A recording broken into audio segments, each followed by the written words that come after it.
ජයග්‍රාහී දවසක් සියලු දෙනාට.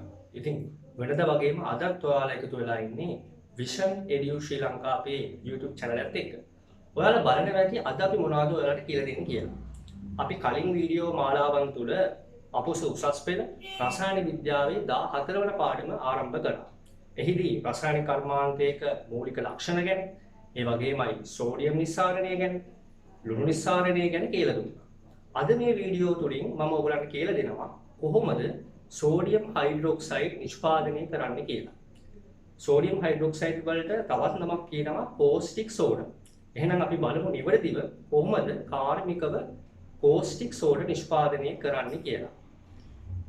බොහොමයක් රටවල කෝස්ටික් සෝඩා නිෂ්පාදනය කරන්නේ ජලීය සෝඩියම් ක්ලෝරයිඩ් ද්‍රාවණයක් විද්‍යුත් විච්ඡේදනයට ලක් කරනවා. මේ සඳහා යොදා ගන්න සියලුම කෝෂවලට අපි පොදුවේ කියනවා ක්ලෝරෝෂාර කෝෂ. ළමයි ක්ලෝරෝෂාර කෝෂ දැනට 3ක් හොයාගෙන තියෙනවා. මුලින්ම භාවිතයට ගත්තේ රසදිය කෝෂය. හැබැයි අද වන විට රසදිය කෝෂය භාවිතයට ගන්නේ නැහැ. ඇයි ඒ? ඉන් අධික ලෙස පරිසර හානියක්, පරිසර දූෂණයක් සිදුවන නිසා. දෙවන කෝෂ වර්ගය වන්නේ ප්‍රාචීන කෝෂය. ප්‍රාචීන කෝෂයත් අද වර්තමානයේ වන විට භාවිතයෙන් ඈත් වෙලා යනවා. මොකද ප්‍රාචීන කෝෂයේ ඉහළ අකාර්යක්ෂමතාවයක් තියෙනවා. ප්‍රතිඵල වෙන් කර ගැනීමේ අපහසුතාවයක් තියෙනවා. ඒ නිසා ප්‍රාචීන කෝෂයත් අද වර්තමානයේ වන විට ඈත් වෙලා යනවා. තුන්වන කෝෂය වෙන්නේ පටල කෝෂය. අද බොහෝමයක් විට සෝඩියම් හයිඩ්‍රොක්සයිඩ් නිෂ්පාදනය කරන්නේ පටල කෝෂ ක්‍රමයෙන්. ඉතින් මේ වීඩියෝ තුල අපි කතා කරන්නේ කොහොමද පටල කෝෂ ක්‍රමයෙන් සෝඩියම් හයිඩ්‍රොක්සයිඩ් නිෂ්පාදනය කරන්නේ කියලා. පටල කෝෂ ක්‍රමය ඉතා වැදගත්. මක්නිසාදයක් පටල කෝෂ ක්‍රමයෙන් අපිට නිවැරදිව සෝඩියම් හයිඩ්‍රොක්සයිඩ් වෙන් කර ගන්න පුළුවන්. ඉතා ලේසිව. එහෙනම් අපි පටල කෝෂ ක්‍රමයෙන් සෝඩියම් හයිඩ්‍රොක්සයිඩ් නිෂ්පාදනය ගැන ඉගෙන ගමු. ප්‍රථමයෙන් ඔයගොල්ලෝ දැනගන්න ඕනේ වැදගත් කරුණක් තියෙනවා. මේ සඳහා අපි අමුද්‍රව්‍ය යොදා ගන්නවා. ඒ අමුද්‍රව්‍ය පිළිල කර ගන්න ඕනේ. මේ සඳහා අපි යොදාගන්නේ ජලීය සෝඩියම් ක්ලෝරයිඩ් ද්‍රාවණය. හැබැයි මේ ද්‍රාවණය තුල කැල්සියම් අයන, මැග්නීසියම් අයන, ඒ වගේමයි සල්ෆේට් අයන තියෙනවා. ඒ අයන තිබ්බොත් අපේ ක්‍රියාවට බාධාවක් නැති කරනවා. ඒ නිසා ප්‍රථමයෙන් අපි කරන්න ඕනේ මේ අයන ඉවත් කරගන්න ඕනේ. ඉවත් කරගන්න සුදුසු රසායනික ද්‍රව්‍ය අපිට යොදන්න පුළුවන්. උදාහරණයක් විදිහට මම සෝඩියම් කාබනේට් යොදා ගන්නවා. සෝඩියම් කාබනේට් දැම්මොත් මොකද වෙන්නේ?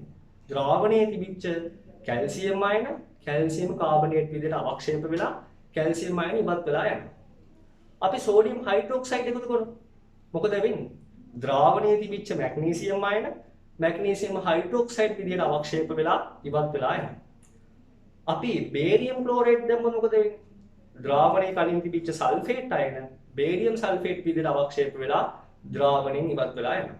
එහෙනම් ඒ ක්‍රියාවලිය හරහා අපිට ද්‍රාවණයේ තිබිච්ච කැල්සියම්, මැග්නීසියම්, ඒ වගේමයි සල්ෆේට් අයන ඉවත් කර ගන්න පුළුවන්. ඒ අයන ඉවත් වීමත් සමගම ද්‍රාවණයේ සාන්ද්‍රණය වැඩි වෙනවා. කාගේ සාන්ද්‍රණයද? සෝඩියම් ක්ලෝරයිඩ් වල සාන්ද්‍රණය වැඩි වෙනවා. ඒ අනුව අපිට නිෂ්පාදනය කරගන්න පුළුවන් වෙනවා ඉහළ සාන්ද්‍රණයකින් යුක්ත සෝඩියම් ක්ලෝරයිඩ් ද්‍රාවණය. ළමයි රසායනික විද්‍යාවේ මේ ඉහළ සාන්ද්‍රණයකින් යුක්ත සෝඩියම් ක්ලෝරයිඩ් ද්‍රාවණයකට අපි කියනවා බ්‍රයින් ද්‍රාවණයක් කියලා. මේ රූපය අනුව බලන්න පේනවා බ්‍රයින් ද්‍රාවණය. එහෙනම් බ්‍රයින් ද්‍රාවණය කියන්නේ මොකක්ද? ඉහළ සාන්ද්‍රණයකින් යුක්ත සෝඩියම් ක්ලෝරයිඩ් ද්‍රාවණයක් අපි සලකනවා බ්‍රයින් ද්‍රාවණයක් ලෙස. දැන් අපි යොමු වෙමු පටල කෝෂයේ දෙසට. මේ ඔබට දැක ගන්න පුළුවන් වන්නේ පටල කෝෂයේ රූප සටහනක්. පටල කෝෂයේ භාවිතයට ගන්නේ විද්‍යුත් විච්ඡේදනය. එහෙනම් අනිවාර්යයෙන්ම පටල කෝෂයේ කැතෝඩයක් පවතිනවා. ඒ වගේමයි ඇනෝඩයක් පවතිනවා. මේ ඔබට පෙනෙන්නේ පටල කෝෂයේ ඇනෝඩය. හෙවත් ධන අග්‍රය. ඇනෝඩය හදලා තින්නේ ටයිටේනියම් ඇනෝඩයකින්. ටයිටේනියම් ලෝහයකින් තමයි ඇනෝඩය හදලා තින්නේ. මේ ඔබට පෙනෙන්නේ පටල කෝෂයේ කැතෝඩය. හෙවත් ඍණාග්‍රය. කැතෝඩය හදලා තින්නේ නිකල්. නිකල් කියන ලෝහය. මෙහි වැදගත්ම ව්‍යුහයක් තියෙනවා. පටල කෝෂයේ වැදගත්ම ව්‍යුහය. මොකක්ද? ඕගලන්ට මේ රතු පාටයි පෙනෙන්නේ ඒ වැදගත්ම ව්‍යුහය. ළමයි මේකට අපි කියනවා වරණීය කැටයන හෝමාරු පටලය. වරණීය කැටයන හෝමාරු පටලය. මේ ඔබට පේන්නේ වරණීය කැටයන හෝමාරු පටලය. වර්ණීය කැටයන හුවමාරු පටලයෙන් ඇනෝඩය කැතෝඩය එකිනෙක වෙන් කරනවා. ඇනෝඩය සහිත මේ කුටීරයට අපිට පොදුවේ කියන්න පුළුවන් ඇනෝඩ කුටීරය. කැතෝඩය සහිත මේ කුටීරයට අපිට පොදුවේ කියන්න පුළුවන් කැතෝඩ කුටීරය. අපි දැන් විමසා බලමු මෙහි සිදුවන ක්‍රියාවලිය. ළමයි ඇනෝඩ කුටීරයට අපි බ්‍රයින් ද්‍රාවණය එකතු කරනවා. බ්‍රයින් කියන්නේ කවුද? Sodium chloride. සාන්ද්‍ර සෝඩියම් ක්ලෝරයිඩ් අපි එකතු කරනවා. සෝඩියම් ක්ලෝරයිඩ් වල තියෙන අයන මොනවාද? සෝඩියම් ධන අයන තියෙනවා. ඒ වගේමයි ක්ලෝරයිඩ් ඍණ අයන තියෙනවා. මේ තියෙන ළමයි කැතෝඩ කුටීරයෙන්. කැතෝඩ කුටීරයට අපි එකතු කරන්නේ මොනවාද? ජලය. අපි ජලය කැතෝඩ කුටීරයට එකතු කරනවා. ඇනෝඩ කුටීරයට බ්‍රයින් ද්‍රාවණය එකතු කිරීම හරහා මෙහි රසායනික ක්‍රියාවලියක් සිද්ධ වෙනවා. බ්‍රයින් ද්‍රාවණයේ තියෙන සෝඩියම් ධන අයනයි ක්ලෝරයිඩ් ඍණ අයනයි.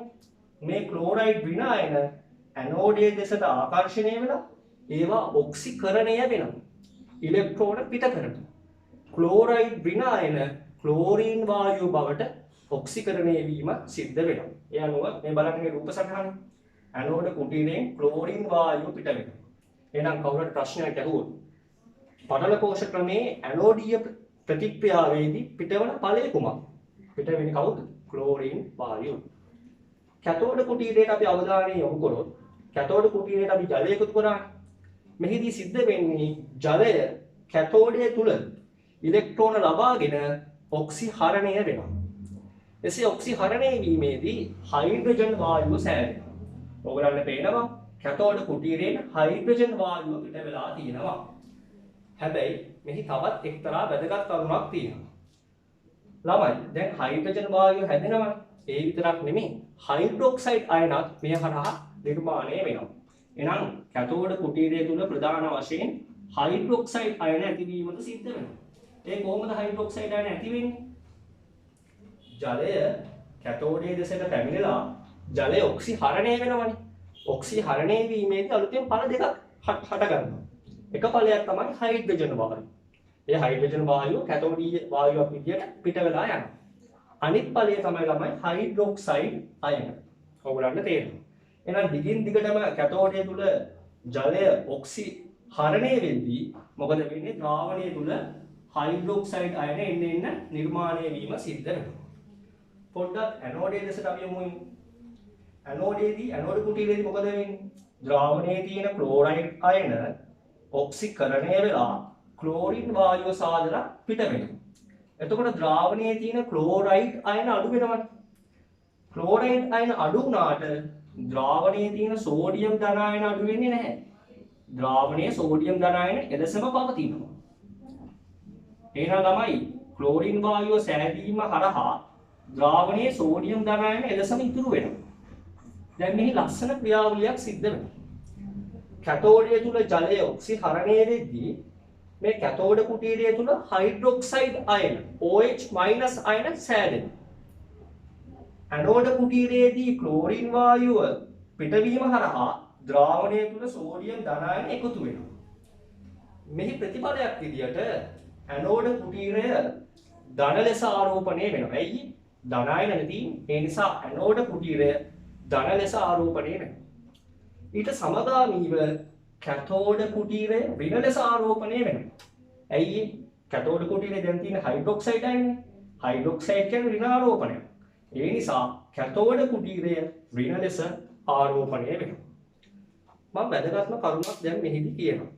ළමයි විද්‍යුත් රසායනික කෝෂයක විද්‍යුත් උදාසීනතාවයට එක ගන්නවා. ඉතින් මෙහිදීද විද්‍යුත් උදාසීනතාවය දැක ගැනීම සඳහා ඇනෝඩ කුටීරයේ තියෙන සෝඩියම් ධන අයන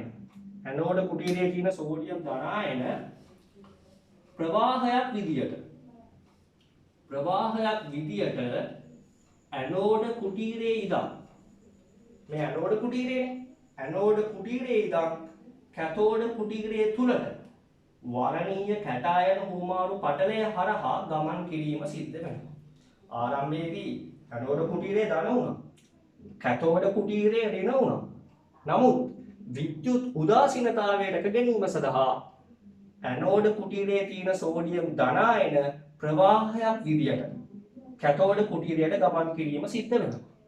මේ හරහා කැතෝඩ කුටීරය තුළ සංශුද්ධ සෝඩියම් හයිඩ්‍රොක්සයිඩ් සෑදීම සිද්ධ වෙනවා. එහෙනම් ළමයි මෙන්න මේ ක්‍රියාවලිය තමයි පටල කෝෂය තුළ සිද්ධ වෙන්නේ. මෙහි වැදගත්ම ව්‍යුහය වන්නේ වරණීය කැටායන හුමාණු පටලය. බලන්න ඒකේ නම. ඒක පාරගම්ම්‍ය වෙන්නේ කැටායනවල. ඒ කියන්නේ ධනායනවල. ධනායන අතුරුණු මේ පාරගම්ම්‍ය වෙන්නේ සෝඩියම් ධනායනවල. විශේෂයෙන්ම ළමයි සෝඩියම් ධනායන ඇනෝඩ කුටීරයේ ඉඳන් කැතෝඩ කුටීරයට ගමන් කිරීමට පමණයි වරණීය කැටායන හුමාරු පටලය ඉඩ දෙන්නේ. එහෙනම් මේ වරණීය කැටායන හුමාරු පටලය ඉතාමත් සංවේදී පටලයක්. එයා ඉඩ දෙනවා සෝඩියම් ධනායන වලට ඇනෝඩ කුටීරයේ ඉඳලා කැතෝඩ කුටීරයට විතරක් ගමන් කරන්න. මේ ඍණාරෝපිත හයිඩ්‍රොක්සයිඩ් අයන වලට ගමන් කරන්න එයා ඉඩ දෙන්නේ නැහැ. එයා ඉඩ දෙන්නේ සෝඩියම් ධනායන වලට විතරයි. එහෙනම් ළමයි මේ රසායනික ක්‍රියාවලිය පොඩ්ඩක් විමසා බලන්න. මේ ක්‍රියාවලිය හරහා අපිට කැතෝඩ කුටීරයේ සංශුද්ධ සෝඩියම් හයිඩ්‍රොක්සයිඩ් සාදා ගන්න පුළුවන්. දැන් මෙහි රූප සටහන ඔයගලන්ට පේනවා.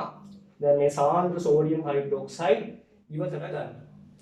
ඉවතට අරගෙන අපි භාගික ආශ්‍රවණය හරහා වාෂ්පීකරණය කරලා සිසිල් කරලා තමයි අපි සෝඩියම් හයිඩ්‍රොක්සයිඩ් ස්පටික සාදා ගන්න. නැත්තම් කෝස්ටික් සෝඩා ස්පටික සාදා ගන්න. ළමයි දැන් අපි විමසා බලමු මෙහි සිදුවන රසායනික විපර්යාස රසායනික ක්‍රියාවලිය කුමක්ද කියලා.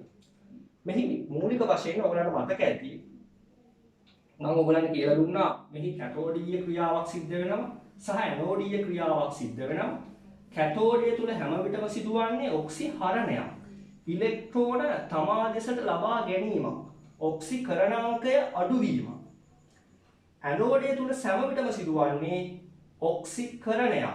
ඉලෙක්ට්‍රෝන පිට කිරීම නැතහොත් ඔක්සිකරණාංකය වැඩි වීම. දැන් මේ රූප සටහන ඔයගලන්ට මතක ඇති කියලා මම හිතනවා. අපොස උසස් පෙළ විභාගයේ මේ රූප සටහන නම් කිරීමට උවත් ලබා දිය හැකි. අපි බලමු දැන් මේ ඇනෝඩීය ප්‍රතික්‍රියාව සහ කැතෝඩීය ප්‍රතික්‍රියාව. බලන්න ඇනෝඩීය ප්‍රතික්‍රියාව. ඇනෝඩිය තුල මොකද්ද වෙන්නේ? ඔක්සිකරණයක්. ඒ නිසා මම ඔක කියලා දාගන්න. මෙහි සිද්ධ වුණේ ඇනෝඩයේ දෙසට ක්ලෝරයිඩ් විනායන ආකර්ෂණය වුණා. බලන්න. ක්ලෝරයිඩ් විනායන ආකර්ෂණය වෙලා ඒගොල්ලෝ පත් වුණා ක්ලෝරින් වායුව බවට. මෙතන තමයි ඇත්තටම සිද්ධ වෙන්නේ ඔක්සිකරණයක්. ඔක්සිකරණාංකය මෙහිදී වැඩි වෙනවා. ඔක්සිකරණාංකය මෙහිදී වැඩි වෙනවා. දැන් අපි මෙතන ක්ලෝරින් පරමාණු දෙකක් තියෙනවා. ඒ දෙකක් තියෙන නිසා මම මෙතනට දාගන්නවා 2. එතකොට මේ වම්පස සමස්ත ආරෝපණයේ ඍණ 2යි. අපි දන්නවා රෙඩොක්ස් අර්ධ ප්‍රතික්‍රියාවක් තුලිත කිරීමේදී ආරෝපණ තුලිත වෙනවා. ඒ අනුව මේ වම්පස ඍණාරෝපණ දෙකක් තියෙන නිසා දකුණු පසත් ඍණාරෝපණ දෙකක් ගන්නවා. ඒ නිසා මම මොකද කරන්නේ? ඉලෙක්ට්‍රෝන දෙකක් දානවා. දැන් බලන්න ඔයගලන්ට පේනවා. මේ මොකක්ද වෙලා තියෙන්නේ? ක්ලෝරින් ක්ලෝරයිඩ් අයන ක්ලෝරින් බවට ඔක්සිකරණය වෙලා බලන්නවා ඉලෙක්ට්‍රෝන මොනා කළාද? පිට කරලා ඔක්සිකරණාංකයේ බව වැඩි වෙලා.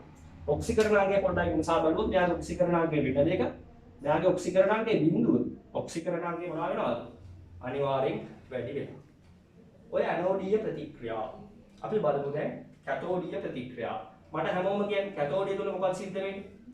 කැතෝඩය ඔක්සි මොකද්ද? හරණයෙන් ඔක්සිහරණයක් සිද්ධ වෙන්නේ. කැතෝඩීය ප්‍රතික්‍රියාවෙන් සිද්ධ වෙන්නේ ඔක්සිහරණය. කවුද ඔක්සිහරණය වුනේ? ජලය. මම කැතෝඩීය ප්‍රතික්‍රියාව ලියා දක්වනවා එකවට බලන්න. ඉලෙක්ට්‍රෝන ලබාගෙන ජලය ඔක්සිහරණය වෙනවා. එහිදී සෑදෙනවා හයිඩ්‍රජන් වායුව. අපි දැනගත්ත කැතෝඩීය ඵලයක් විදිහට හයිඩ්‍රජන් වායුව සෑදුනා. ඒ විතරක් නෙමෙයි වැදගත්ම සංසිද්ධිය හයිඩ්‍රොක්සයිඩ් අයන සෑදෙනවා. හයිඩ්‍රොක්සයිඩ් අයන මෙහිදී සෑදීම සිද්ධ වෙනවා. එහෙනම් බලන්න මේ ප්‍රතික්‍රියාව දෙස. ජලය ඔක්සිහරණය වෙලා තියෙනවා. ඉලෙක්ට්‍රෝන ලබාගෙන තිනවා. ලබාගෙන හයිඩ්‍රජන් වායුව සාදෙනවා. ඒ විතරක් නෙමෙයි තව හැදෙනවා හයිඩ්‍රොක්සයිඩ් අයන. මේ රෙඩොක්ස් ප්‍රතික්‍රියාවක් මම මේ ලියා දැක්වුවේ මෙහිදී සිද්ධ වෙන්නේ ඔක්සිහරණයක්.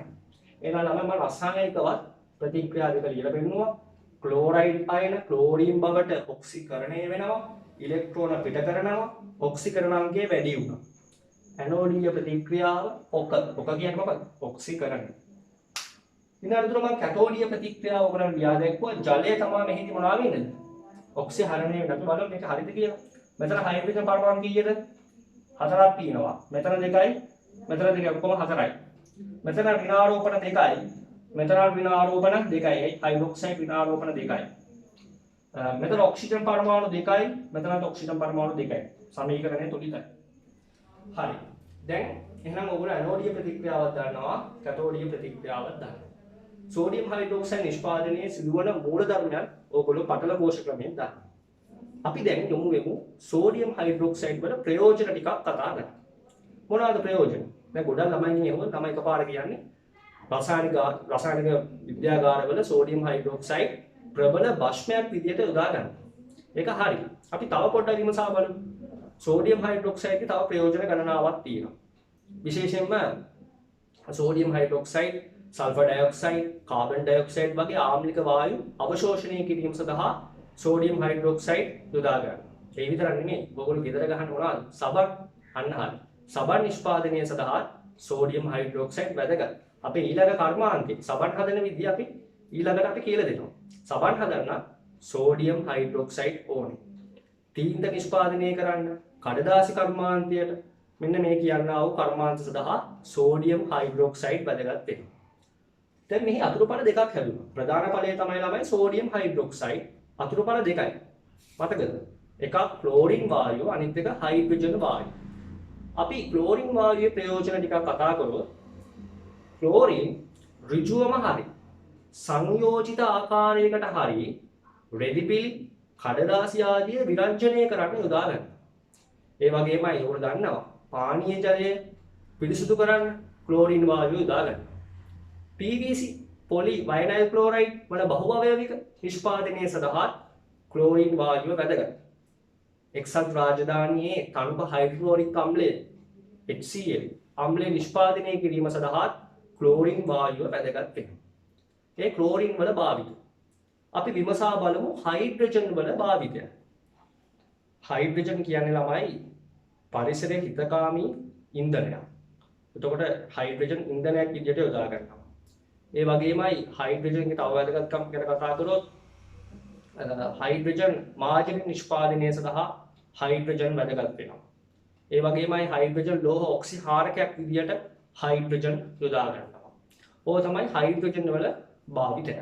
එහෙනම් ළමයි අද මේ කර්මාන්තය තුල ඕගොල්ලෝ ඉගෙන ගත්තා සරලව කොහොමද සෝඩියම් හයිඩ්‍රොක්සයිඩ් නිෂ්පාදනය කරන්න කියලා. ඒ සඳහා අපි යොදාගන්නේ පටල කෝෂ ක්‍රමය. පටල කෝෂ ක්‍රමයේදී වැදගත්ම ව්‍යුහය වෙන්නේ වරණීය කැටායන හුවමාරු පටලය. එය පාරගමනය වෙන්නේ සෝඩියම් ධනායන වලට විතරයි. ඒ ඇනෝඩ කුටීරයේ ඉඳන් කැතෝඩ කුටීරයට ගමන් කිරීම සඳහා පමණයි. ඉතින් මේ වරණීය කැටායන හුවමාරු පටලයේ නිසාමයි පටල කෝෂය අනිත් කෝෂ වලට වඩා නිරවද්‍ය ඒ වගේමයි ඉහළ කාර්යක්ෂමතාවයක් පවතින. එන ළමයි අද ඔයගොල්ලෝ ඉතා සරලව උසස් පෙළ රසායන විද්‍යාවේ වැදගත්ම වූ කර්මාන්තයක් ඉගෙන ගත්තා. අපි ඊළඟට සාකච්ඡා කරනවා සබන් නිෂ්පාදනය, සෝඩියම් කාබනේට් නිෂ්පාදනය, ඇමෝනියා නිෂ්පාදනය වගේ වැදගත් වූ කර්මාන්ත. ඉතින් මම ඔයගොල්ලන්ට ආරාධනා කර සිටිනවා විෂන් එඩියු ශ්‍රී ලංකා අපේ YouTube channel එකත් එක්ක එකතු වෙන්න, අපිව subscribe කරන්න, අපේ වීඩියෝ බලන්න, ෂෙයා කරන්න, කමෙන්ට් කරන්න, අපිත් එක්ක එකතු වෙන්න. සියලු දෙනාටම ජය ප්‍රාර්ථනා කරනවා.